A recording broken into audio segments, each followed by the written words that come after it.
So let us start our second chapter.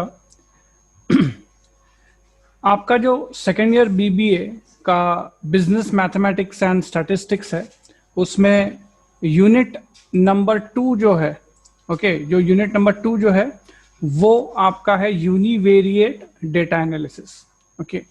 और उसमें आप दो सब पॉइंट्स में उस चैप्टर को यूनिवेरिएट डेटा एनालिसिस को दो सब पॉइंट्स में डिवाइड किया गया है, measures of central tendency and measures of dispersion.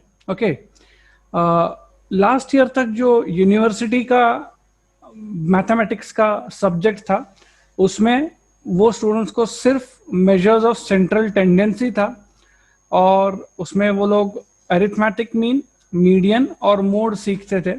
But आप लोगों को सिलेबस में जो एडिशन है वो है measures of dispersion, range, quartile deviation, standard deviation, coefficient of variation. ये सभी चीजें आपको सीखनी है।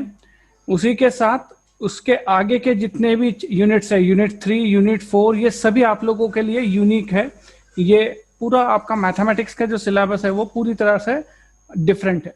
तो आज जो हम चैप्टर शुरू करेंगे वो है यूनिवेरिएट डेटा एनालिसिस, जिसमें आपको measures of central tendencies and measures of dispersion सीखना है। सबसे पहले हम शुरुआत करेंगे मेजर्स ऑफ सेंट्रल टेंडेंसीज से। So we will start with our chapter measures of central tendency. मैं जो नोट्स यूज कर रहा हूँ वो NIOS की ओपन स्कूलिंग की एनसर्ट की बुक है, स्टैंडर्ड बुक है, 11th-12th क्लास के स्टूडेंट्स के लिए होती है। तो जो इंट्रोडक्टरी हमारा थियोरेटिकल कंटेंट है वो हम इस बुक में से कवर करेंगे और फिर जो प्रैक्टिकल प्रॉब्लम्स रहेंगे वो मैं आपको आपके बीबीए के लेवल के प्रैक्टिकल प्रॉब्लम्स दूंगा। लेकिन यहाँ पे हमको पहले बेसिक्स क्लियर करने हैं क्योंकि सभी लोगों का मैथमेटिक्स नहीं था 11th-12th में। सो बिल्कुल बेसिक्स से हम लोग शुरू करेंगे कि मेजर्स ऑफ सेंट्रल टेंडेंसी क्या होता है। मेजर्स ऑफ सेंट्रल टेंडेंसी क्या होता है, यहाँ से हम शुरू करेंगे और फिर धीरे धीरे हमारा जो प्रैक्टिकल प्रॉब्लम्स है वहां तक हम लोग पहुंचेंगे। सो let me start my screen share again.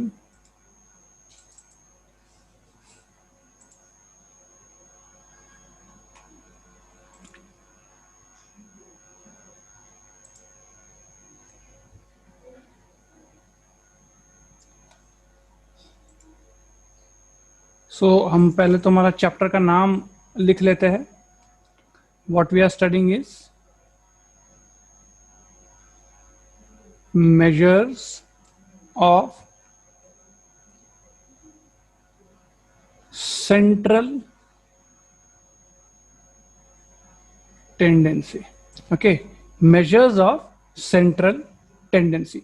अब central tendency क्या होता है? What do you mean by central tendency? central tendency का मतलब tendency to go to the center। central data क्या है, किसी भी एक कलेक्शन ऑफ डेटा का सेंट्रल पार्ट क्या है वो कैलकुलेट करने के जो अलग अलग तरीके होते हैं उनको हम क्लासिफाई करते हैं मेजर्स ऑफ सेंट्रल टेंडेंसीज में। यहाँ पे आपने जो इस चैप्टर में आपने सीखना है, you will be studying various measures of central tendency. Central tendency क्या होता है? तो central tendency is nothing but a numerical method to explain the data in brief. जल्दी से डेटा का इंफॉर्मेशन अगर आपको लेना है तो आप सेंट्रल टेंडेंसी यूज करते हो। बहुत ज्यादा डेटा यूज ना करते हुए, बहुत ज्यादा टेक्निकल टर्म्स यूज ना करते हुए, अगर आपको शॉर्ट में किसी को डेटा का क्या समरी है वो किसी को बताना है तो आप क्या यूज करते हो? Measures of central tendency use करते हो। आपने बहुत बार रियल लाइफ में भी देखा होगा कि सेंट्रल टेंडेंसीज को किस तरीके से यूज किया जाता है, किसी लार्ज डेटा को समराइज करने में किस तरीके से यूज किया जाता है। जैसे कि average marks obtained by students of a class in a test. अगर एक टेस्ट हुआ उसमें 100 स्टूडेंट्स थे तो एवरेज मार्क्स कितने आए। वैसे ही किसी भी एरिया में एवरेज रेनफॉल कितना होता है। किसी फैक्ट्री में एवरेज प्रोडक्शन कितना हुआ पूरे पिछले साल में, ओके, किसी लोकेलिटी में या किसी एरिया में काम करने वाले लोगों का एवरेज इनकम कितना है, जैसे कि इंडिया में रहने वाले सिटीजन्स का एवरेज इनकम क्या है, ये सब चीजें जो है ये हम कैसे रिप्रेजेंट करते हैं, ये सब डेटा को हम रिप्रेजेंट करते हैं measures of central tendency use करके। ओके, मोस्टली इसमें ये जो सेंट्रल टेंडेंसी है it deals with averages. Okay, आपने एवरेजेस पहले भी सीखे होंगे, यहाँ पे भी हम जितनी भी मेथड्स यूज करेंगे ये भी एवरेजेस से ही रिलेटेड मेथड्स हम लोग यूज करते हैं, लेकिन इनकी डिग्री ऑफ एक्यूरेसी जो है वो अलग अलग होती है। कुछ मेथड्स जो होती है वो बहुत ज्यादा एक्यूरेटली आपको सेंट्रल वैल्यू तक लेकर जाती है, कुछ मेथड्स जो होती है वो सिर्फ एक बॉल पार्क एस्टिमेट देती है। नेवरदलेस हमको जितनी भी मेथड्स आती है सेंट्रल टेंडेंसीज में वो हम यहाँ पे डिस्कस करेंगे। एक एग्जांपल लेते हैं, देखो यहाँ पे जैसे बुक में दिया है, Baiju is a farmer, okay, he grows food grains in his land in a village called let us say Balapur in Buxar district of Bihar. Okay, Bihar में जो बक्सर डिस्ट्रिक्ट है वहां पे एक गांव है छोटा सा बालापुर, वहां पे बैजू जो है वो फूड ग्रेन्स की फार्मिंग करता है, इज अ फार्मर। ओके, उसके जैसे ही उसका जो विलेज है उसमें उसके जैसे 50 छोटे छोटे फार्मर्स हैं। छोटे फार्मर्स किसको कहते हैं? ऐसे फार्मर्स जिनके पास 1 से 10 एकड़ या 5 एकड़ तक की जमीन हो उनको हम कहते हैं कि छोटे फार्मर है। ओके, ज्यादा बड़ी जमीन ना हो उनको हम छोटे फार्मर्स कहते हैं। नाउ यू आर इंटरेस्टेड, आप एक टाइम उस विलेज में जाते हो और you are interested in knowing the economic condition of farmers of Balapur. आपको ये पता करना है कि भाई बालापुर जो गांव है जिसमें 50 छोटे फार्मर्स रहते हैं, इनकी इकोनॉमिक कंडीशन क्या है, और आपको इनकी इकोनॉमिक कंडीशन जो है वो पूरे जितने भी फार्मर्स है उनकी इकोनॉमिक कंडीशन और ये जो हमारा बैजू है इसकी इकोनॉमिक कंडीशन को कंपेयर करना है। ओके, अब कंपेयर करने के लिए आपको क्या करना पड़ेगा, तो यहाँ पे आपको पहले एक सेंट्रल वैल्यू कैलकुलेट करनी पड़ेगी। वो कैसे होगा? You will have to evaluate the size of land holding, हर एक फार्मर की कितनी लैंड होल्डिंग की साइज है और बैजू की कितनी लैंड होल्डिंग की साइज है। ओके, जिससे आपको पता चलेगा कि एक तो बैजू के पास जो जमीन है वो बाकी फार्मर्स से ज्यादा है, या बैजू के पास जो जमीन है वो बाकी फार्मर्स से कम है, या बाकी फार्मर्स की जितनी ही है। ओके, और यहाँ पे अलग अलग तरीके हैं वो निकालने के लिए, अरिथमेटिक मीन है, मीडियन है, मोड है। ये तीन तरीके हैं हमको यहाँ पे कैलकुलेशन करने के। जब भी हम सेंट्रल टेंडेंसीज की बात करते हैं तो we talk about some things. यहाँ पे क्या क्या कवर करते हैं हम लोग सेंट्रल टेंडेंसीज में? पहले होता है अरिथमेटिक मीन, सेकंड होता है मीडियन, थर्ड होता है मोड, और एक होता है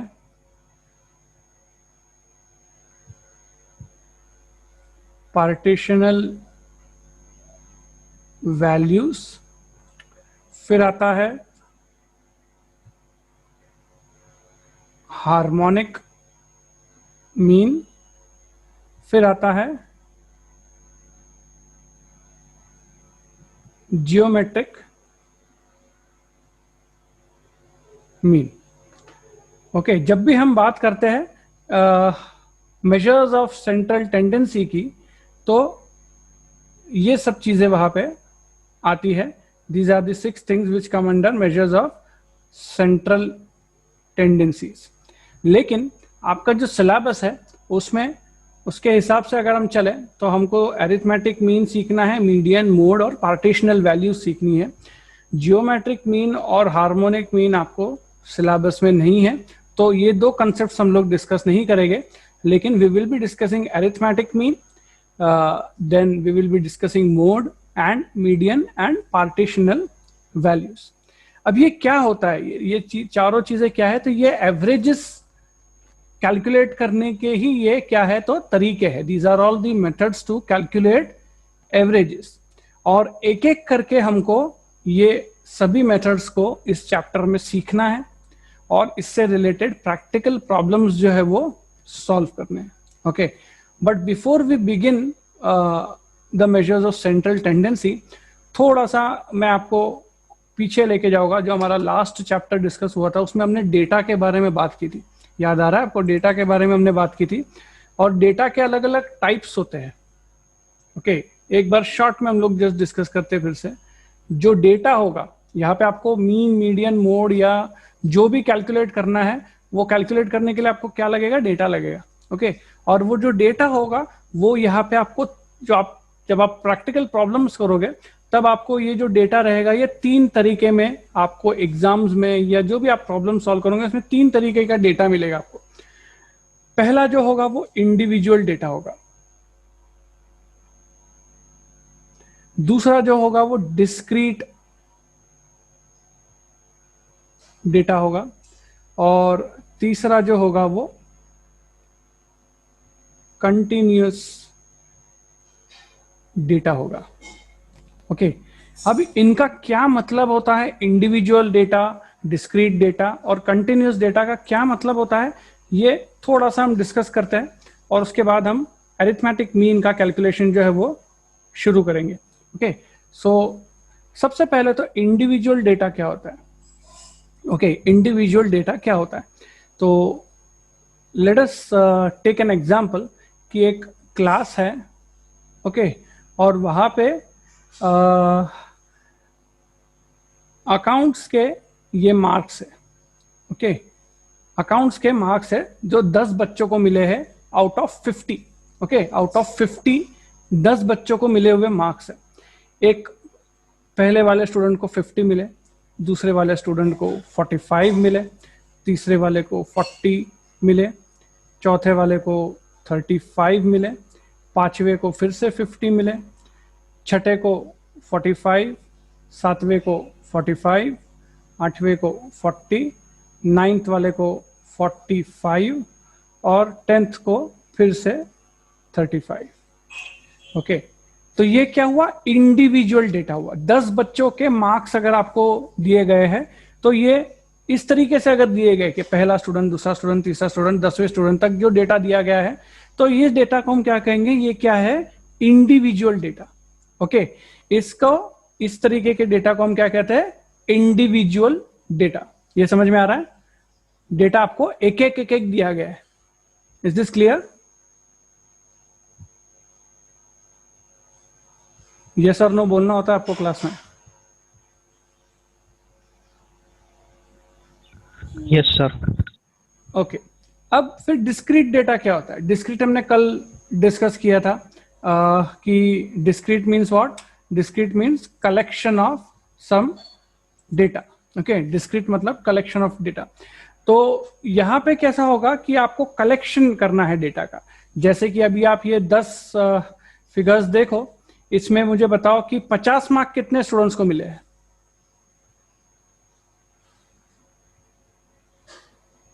पचास मार्क कितने स्टूडेंट्स को मिले? 2 स्टूडेंट्स।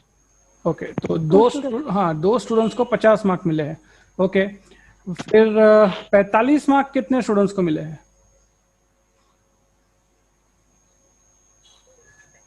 45 मार्क्स कितने स्टूडेंट्स को मिले हैं?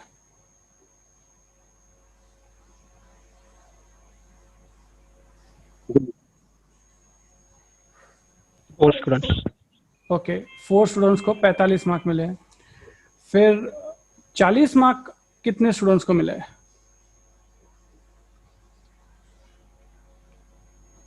दो स्टूडेंट्स। ओके, 2 स्टूडेंट्स को 40 मार्क मिले हैं। ओके, फिर 35 मार्क्स कितने स्टूडेंट्स को मिले हैं? 2।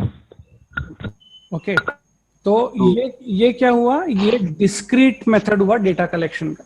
यहाँ पे भी 10 बच्चों का ही इंफॉर्मेशन मिला है, लेकिन किसे कितने मार्क्स मिले हैं वो आपने ग्रुप करके लिखा है। ओके, अब इसका टोटल ले लो आप, 4, 4 और 2 6, 6 और 2 8, 8 और 2 10। ओके, मतलब पहले भी 10 स्टूडेंट थे, अभी भी 10 स्टूडेंट है, लेकिन डेटा प्रेजेंट करने का तरीका जो है वो आपका चेंज हो गया। ये थोड़ा लेंदी हो जाता है, स्पेशली जब नंबर ऑफ स्टूडेंट्स या जो पॉपुलेशन आप ऑब्जर्व कर रहे हो ये अगर ज्यादा है तो इंडिविजुअल सीरीज जो है वो बहुत ज्यादा लेंदी हो जाती है, डिस्क्रीट थोड़ी सी कम होती है। डिस्क्रीट क्या करती है कि according to the values, individual values का ग्रुपिंग करती है, और उस हर एक वैल्यू, हर एक इंडिविजुअल वैल्यू में कितनी फ्रीक्वेंसी बैठती है, यहाँ पे हम लोग कहते हैं ना फ्रीक्वेंसी कहते हैं इसको। ये वर्ड आपने बहुत बार पहले सुना होगा अगर मैथमेटिक्स लिया होगा तो यहाँ पे आपको डिस्क्रीट का जब कैलकुलेशन करते हैं तब फ्रीक्वेंसी आती है प्ले में, इंडिविजुअल में कोई फ्रीक्वेंसी वगैरह हम डिस्कस करते नहीं है। ओके, अब ठीक है, ये तो हो गया डिस्क्रीट तरीका। तीसरा तरीका है कंटिन्यूअस डेटा। ओके, बहुत ज्यादा अगर आपके पास डेटा होगा, ओके, अगर आपके पास बहुत ज्यादा डेटा है तो फिर उस डेटा को हम प्रेजेंट करते हैं कंटिन्यूअस सीरीज में, जैसे कि 30 to 35 मार्क्स कितने बच्चों को मिले, ओके, 35 to 40 मार्क्स कितने बच्चों को मिले, फिर 40 to 45 मार्क्स कितने लोगों को मिले, और 45 to 50 मार्क्स कितने लोगों को मिले। अब इसमें अभी आप पूछोगे कि सर 35 मार्क्स यहाँ पे आएगा या यहाँ पे आएगा, ओके, 35 मार्क्स यहाँ पे आएगा, यहाँ पे आएगा, तो जनरली हम लोग नीचे ले गए, यहाँ पे लोअर वैल्यूज में ले गए। तो 30 से 35 किसी को भी नहीं मिले। 35 से 40 में कितने बच्चे हैं, 1 2, ओके, तो 2 बच्चे हैं 35 से 40 में। 40 से 45 मार्क्स वाले, 45 नहीं गिनेंगे इसमें, 40 से 45 मार्क्स वाला लाने वाले कितने बच्चे हैं, 1 2, ओके, 2। और 45 से 50 मार्क्स लाने वाले बाकी के बच्चे हो गए, कितने हैं, 6 बच्चे ऐसे जो 45 से 50 मार्क्स लाए। तो ये क्या हो गया आपका, ये हो गया कंटिन्यूअस सीरीज में बनाया हुआ डेटा।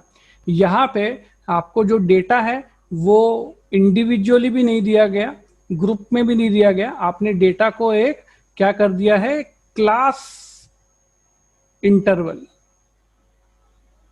ओके, आपने क्या किया है, क्लासेस में डिवाइड किया है डेटा को, अलग अलग क्लासेस में, 30 से 35, 35 से 40, 40 से 45।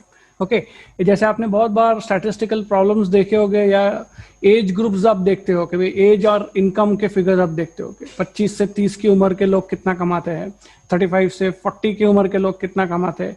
ये जो डेटा होता है ना, इस सभी डेटा को हम कहते हैं कि ये क्या है, कंटिन्यूअस डेटा में प्रेजेंटेड डेटा है। ओके, आई होप ये आपको समझ में आया है, अच्छे से समझ में आया होगा, समझ में आया है? Yes, sir. Okay, Yes, sir. Yes, sir. लिख रहे हो ना आप लोग, ये चीजों को लिख लेना है। You can even take screenshot, लेकिन मेरा रिकमेंडेशन रहेगा कि आप लिख लो। अगर आप लिखते हो तो आपको चीजें ज्यादा अच्छे से याद रहती है। स्क्रीनशॉट लिया मतलब आपके पास इंफॉर्मेशन तो रहता है, लेकिन आपको क्लियर नहीं होता, वो आपके दिमाग में बिल्कुल फिट बैठ जाना चाहिए कि इंडिविजुअल सीरीज क्या होती है, डिस्क्रीट सीरीज क्या होती है, कंटिन्यूस सीरीज क्या होती है। अभी यहाँ पे हम लोग 3 अलग अलग चीजें सीखने वाले हैं, मीन, मीडियन और मोड। तो एग्जाम में आपको कैसे आ सकता है कि भाई आपको अलग अलग कॉम्बिनेशन आ सकते हैं। एक तो आपको मीन पूछा जाएगा, या मीडियन पूछा जाएगा, या मोड पूछा जाएगा। अब मीन, मीडियन, मोड कैलकुलेट करने के लिए जो डेटा होगा वो एक तो आपको इंडिविजुअल सीरीज का मिलेगा, इंडिविजुअल सीरीज मीन कैलकुलेट करो, इंडिविजुअल सीरीज मीडियन कैलकुलेट करो, इंडिविजुअल सीरीज मोड कैलकुलेट करो, या तो फिर डिस्क्रीट सीरीज मीन कैलकुलेट करो, डिस्क्रीट सीरीज का मीडियन कैलकुलेट करो, डिस्क्रीट सीरीज का मोड कैलकुलेट करो, या तो फिर कंटिन्यूअस डेटा में दिया जाएगा आपको, कंटिन्यूअस सीरीज का मीन, मीडियन या मोड आपको कैलकुलेट करना है। तो इस तरीके के आपको अलग अलग कॉम्बिनेशंस के सम्स एग्जाम में जो है वो आ सकते हैं। एक तो आपको डेटा का क्लासिफिकेशन रहेगा, या तो फिर आपको मीन, मीडियन, मोड कैलकुलेट करना रहेगा। तो आपको ये चीजें क्लियर होनी चाहिए कि इंडिविजुअल डेटा सेट किसे कहा जाता है, डिस्क्रीट डेटा सेट किसे कहा जाता है, और कंटिन्यूअस डेटा सेट किसे कहा जाता है। ये सभी लोगों का क्लियर होगा तो हम आगे बढ़ते हैं। फर्स्ट जो हमारा कैलकुलेशन है उसकी तरफ, हम अभी मीन का कैलकुलेशन हमारा जो है वो शुरू करेंगे, लेकिन तभी शुरू करेंगे जब आपका सभी का क्लियर होगा। ओके, यहाँ तक किसी को कोई डाउट होगा तो मुझे पूछो, एक भी डाउट होगा तो मुझे पूछो, नहीं तो फिर हम आगे बढ़ते हैं। किसी को कोई डाउट नहीं है? ओके, ठीक है, आगे बढ़ते हैं। हो सर।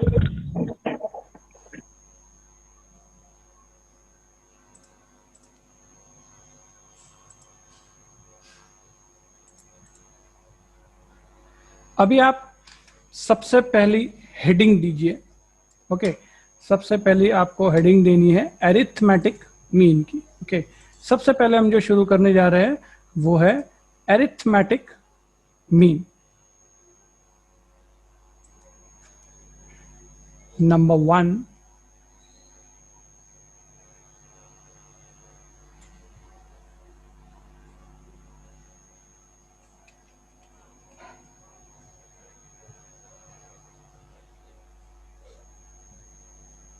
arithmetic mean। ओके, अच्छे से इसको हेडिंग दे देनी है आपकी बुक्स में। Now we will start with arithmetic mean.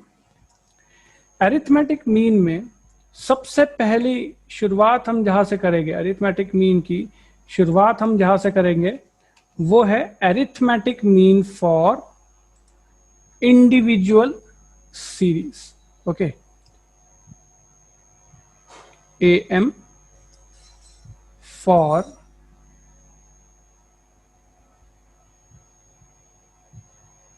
Individual series. Individual series मतलब क्या? आप क्या कैलकुलेट कर रहे हो यहाँ पे? अरिथमेटिक मीन कैलकुलेट कर रहे हो इंडिविजुअल डेटा के लिए। ओके, अरिथमेटिक मीन कैलकुलेट कर रहे हो इंडिविजुअल डेटा के लिए। समझ में आ रहा है? पहला step arithmetic mean for individual, उसके बाद अरिथमेटिक मीन फॉर डिस्क्रीट, और finally arithmetic mean for continuous data. Okay, एक एक करके सॉल्व करते हैं। ठीक, will start with first arithmetic mean for individual series. Okay, इसके लिए सबसे पहले फॉर्मूला लिख लो इसका, AM अरिथमेटिक मीन। इसको अरिथमेटिक मीन भी कह सकते हो आप, या तो फिर इसको आप कह सकते हो x bar. Okay, you can call it x bar also, जो आपको अच्छा लगे आप उसको बोल सकते हो वैसा। इसका फॉर्मूला है summation of x upon small n. ठीक है, ध्यान दीजिए मैंने क्या लिखा है, summation of x upon small n. Small n और बिग एन में बहुत फर्क है स्टैटिस्टिक्स में, तो यहाँ पे आपको बिग एन नहीं लिखना है, आपको छोटा एन लिखना है, कैपिटल लेटर का एन लिखना नहीं है। Okay, so this is the first formula which you have to learn। okay, arithmetic mean for individual series लिख दिया है आपने? ओके, अब इसके बारे में कुछ लिखते हैं। यहाँ पे x का मीनिंग क्या है? तो x है इंडिविजुअल वैल्यूज। ओके, x क्या है? Individual values. और n क्या है? n है नंबर ऑफ ऑब्जर्वेशंस। n है नंबर ऑफ ऑब्जर्वेशंस। ओके, तो अरिथमेटिक मीन यहां पे कैसे कैलकुलेट होगा? यू विल टेक सम, ये जो साइन है ना, ये जो साइन है ये सम की साइन है, sum of all individual values, and then you will divide it by number of observations। okay, एक सिंपल सा एग्जाम्पल हम लोग लेते हैं, एक सिंपल सा एग्जाम्पल लेते हैं, लिखना है वो एग्जाम्पल 30, 10, 40, 20, 50। ओके, इसका क्या कैलकुलेट करना है? तो इसका अरिथमेटिक मीन कैलकुलेट करना है। ओके, इसका हमको इस डेटा का क्या कैलकुलेट करना है? तो अरिथमेटिक मीन कैलकुलेट करना है। ओके, कैसे कैलकुलेट करेंगे इसका अरिथमेटिक मीन? तो ध्यान दीजिए, आपको क्या करना है? सबसे पहले तो आपको एक टेबल बनाना है।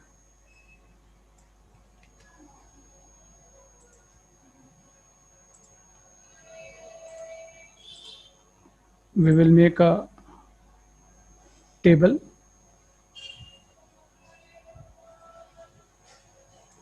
ओके, और एक कॉलम बना लेंगे इसमें। ओके, इस तरीके से टेबल बना लिया मैंने। अब इसमें हम ये जो ऊपर का जो डेटा है इसको टैबुलर फॉर्मेट में हम लिखेंगे। ओके, इसको हम टैबुलर फॉर्मेट में लिखेंगे। तो सबसे पहले तो एक्चुअली यहाँ पे 2 कॉलम्स की भी जरूरत नहीं है, ठीक है। नंबर ऑफ ऑब्जर्वेशंस लिख देंगे यहाँ पे हम। ऑब्जर्वेशन नंबर 1, ऑब्जर्वेशन नंबर 2, 3, 4 और 5। और जब भी आप अरिथमेटिक मीन या कोई भी टाइप का मीन कैलकुलेट करते हो, तब आपको डेटा कैसे भी दिया होगा, लेकिन जब आप उसको टेबल के फॉर्म में या टैबुलर फॉर्म में आप जब वो डेटा को अरेंज करते हो, तो आपको वो डेटा को हमेशा एक चीज ध्यान रखिए कि आप उसे असेंडिंग ऑर्डर में अरेंज कीजिए।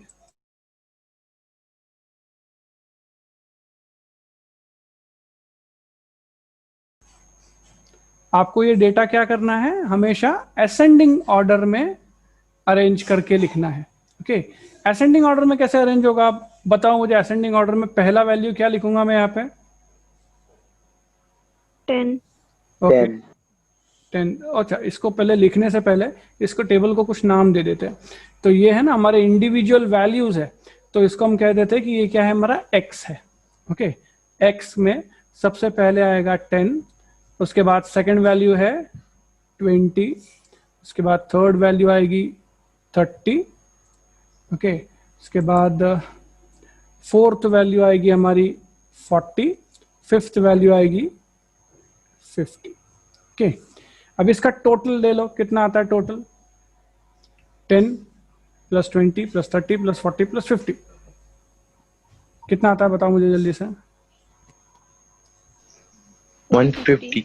करेक्ट, इसका टोटल आता है 150। ओके, अब हमारा फॉर्मूला क्या था? तो arithmetic mean is equal to summation of x upon number of observations. Summation of x कितना आया, फॉर्मूला में वैल्यूज डालो। समेशन ऑफ x था 150। ओके, ये समेशन ऑफ x, और n मतलब नंबर ऑफ ऑब्जर्वेशंस। तो कितने ऑब्जर्वेशंस है यहाँ पे? 1 2 3 4 5, 5 ऑब्जर्वेशंस है। तो 150 डिवाइडेड बाय 5। ओके, तो कितना आता है? 30। 30। ओके, मतलब आप देख सकते हो यहाँ पे कि जो मिडिल वैल्यू है, क्योंकि हम क्या कैलकुलेट कर रहे हैं, एवरेजेस ही कैलकुलेट कर रहे हैं, तो जनरली जो डेटा के अंदर की मिडिल वैल्यू होगी उसी के आसपास आपका जो है वो मीन जो है वो आने वाला है। ओके, तो ये काफी सिंपल सा सम था, इंडिविजुअल सीरीज का एरिथमेटिक मीन कैलकुलेट करना। उसके लिए आपको क्या करना है, तो आप पहले ये फॉर्मूला लिख लीजिए और ये एक एग्जाम्पल आपका लिख लीजिए।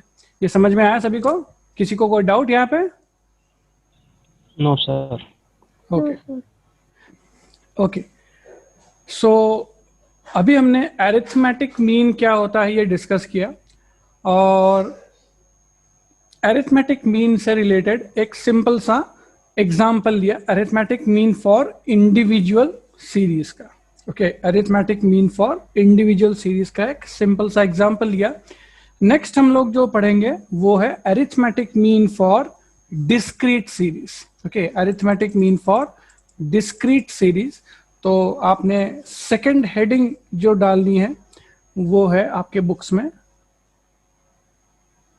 अरिथमेटिक मीन फॉर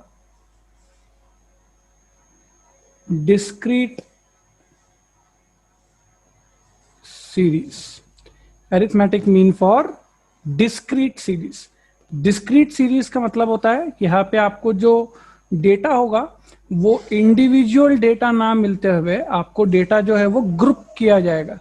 ओके, और ग्रुप्ड डेटा आपको दिया जाएगा और आपको ग्रुप डेटा के हिसाब से मीन जो है वो कैलकुलेट करना है। ओके, सो अगेन सबसे पहले तो हम फॉर्मूला लिख लेते हैं कि जो डिस्क्रीट सीरीज है उसका फॉर्मूला क्या रह सकता है। तो अगेन फॉर्मूला लिखना है, अरिथमेटिक मीन और x bar is equal to summation of fx upon capital N। Okay, just a second.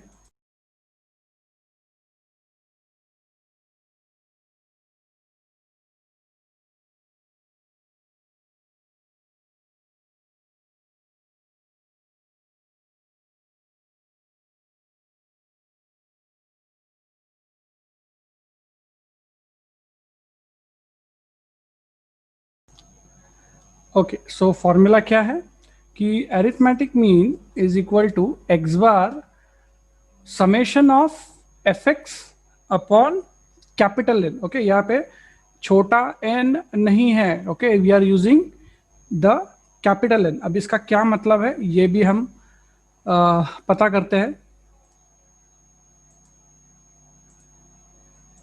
पहले इसको जरा अच्छे से हम प्रेजेंट कर लेते हैं। फॉर्मूला है इसको,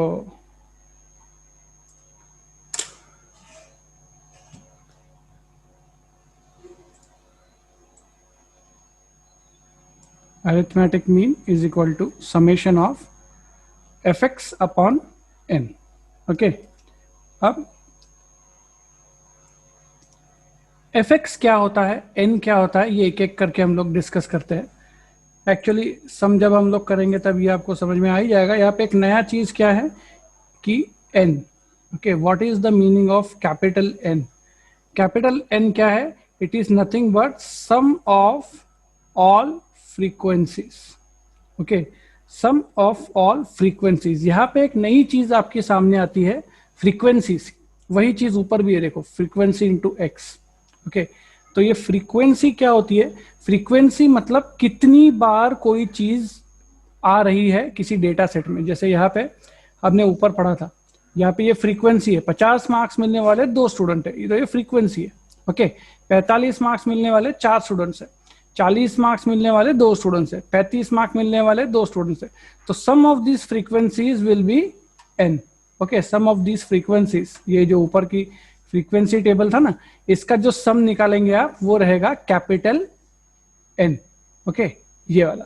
ओके, सो एक सम मैं फिर से यहाँ पे देता हूँ, एक इलस्ट्रेशन लेते हैं हम लोग। एक्चुअली सम नहीं लेंगे, इलस्ट्रेशन लेंगे, और बेस्ड ऑन दैट इलस्ट्रेशन फिर हम हमारा प्रॉब्लम जो है वो सॉल्व करेंगे।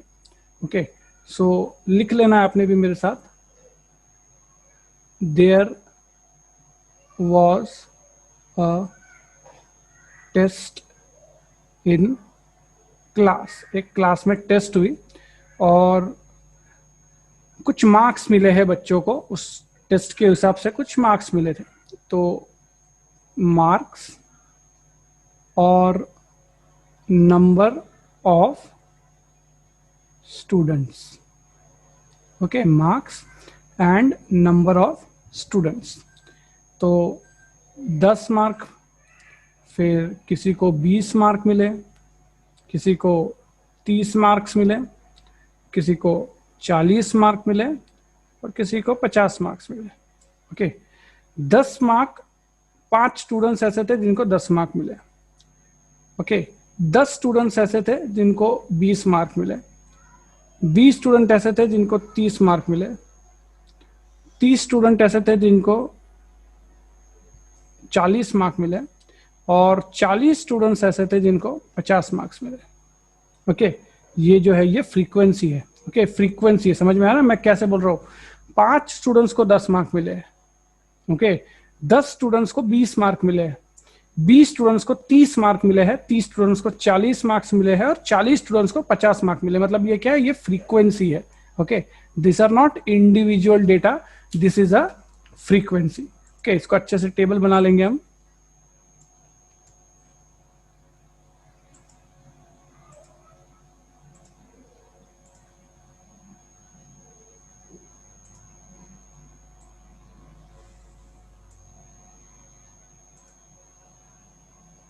और ये हमारा सम जो है वो रेडी हो गया। Okay, this is the problem.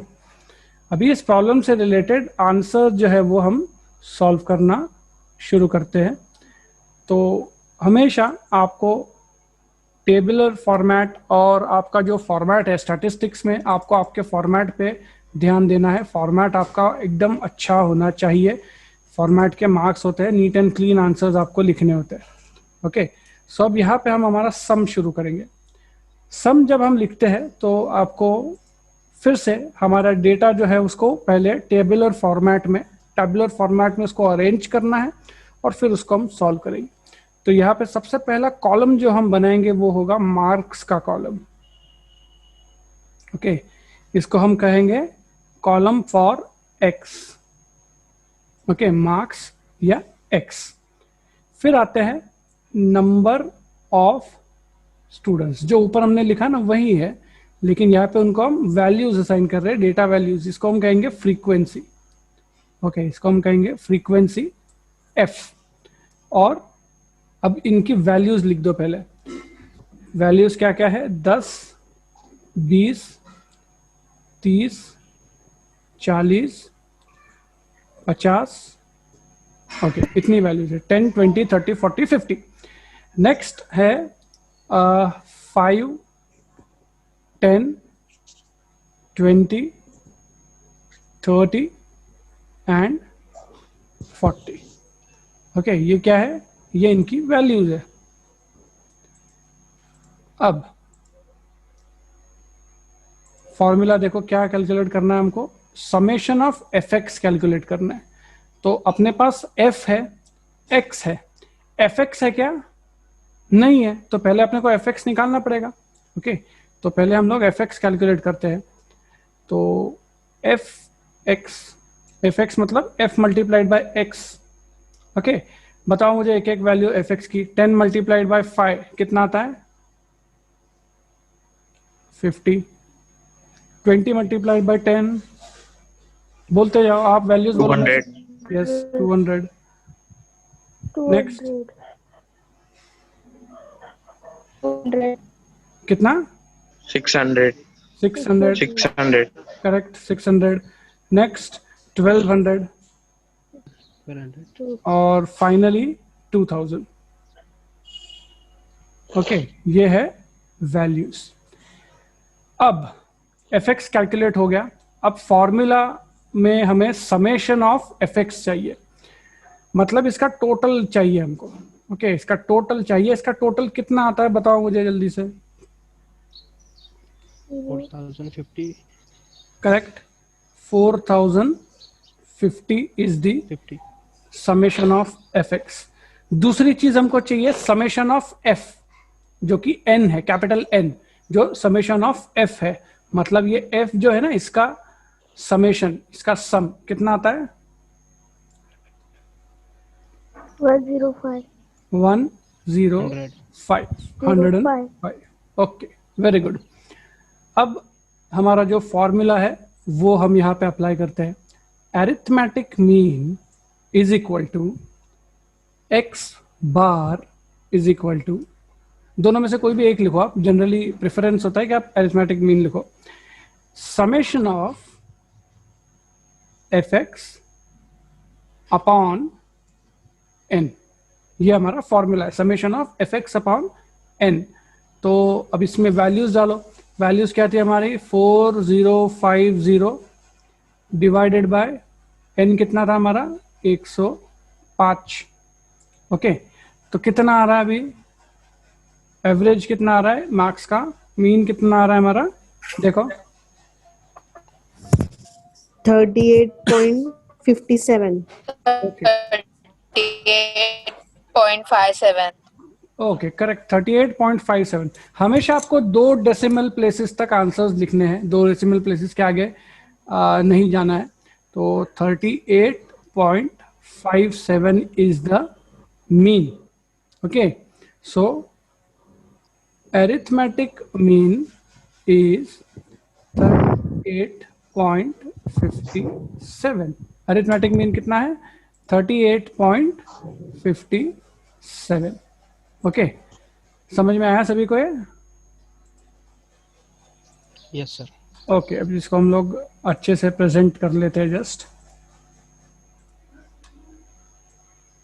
ये फाइनल आंसर है हमारा, ये हमारा फॉर्मूला है,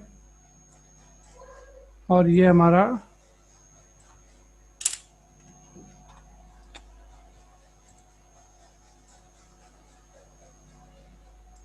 आई डोंट नो क्या प्रॉब्लम आ रहा है, एक मिनट।